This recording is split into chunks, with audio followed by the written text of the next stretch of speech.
Hai semua, saya Nomi Aziz. Saya adalah founder bagi website cakelapis.com.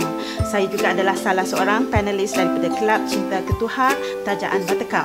Saya bekerja dari rumah dan mengambil tempahan kek dan juga pastry. Minat saya yang mendalam dalam bidang bakery dan pastry ini bermula daripada zaman sekolah lagi dan hanya berpeluang mendalami bidang ini sejak berumur 28 tahun hinggalah sekarang.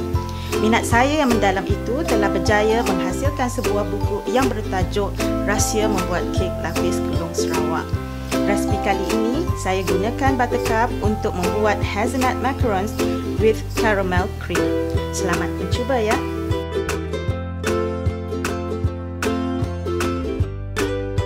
Masukkan gula icing, badam kisar,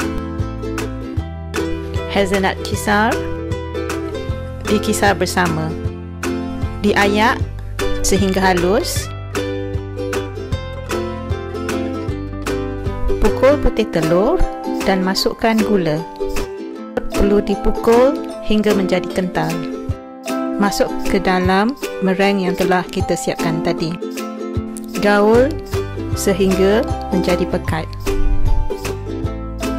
Masukkan adunan ke dalam piping bag. Sediakan loyang serta kain teflon. Sila ketuk di bahagian bawah tulang untuk meratakan makaron anda.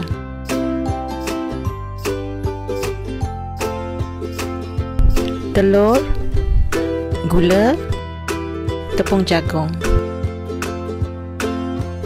Gaul rata, kemudian ditapis. Panaskan air masak di dalam periuk dan kita masak mengikut secara double boil. Adunan krim telah menjadi kental. Masukkan buttercup dan digaul rata.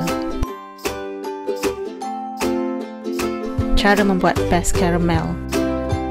Masukkan gula. Masak sehingga menjadi berwarna perang. Gula telah menjadi karamel. Masukkan whipping cream.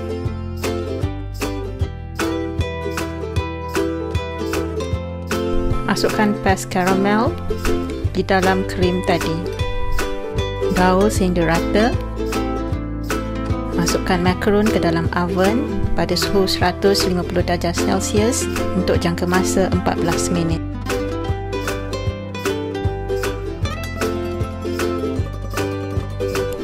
Masukkan krim tadi ke dalam piping bag.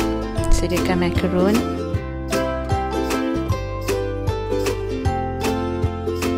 Jangan lupa buat makaron ni.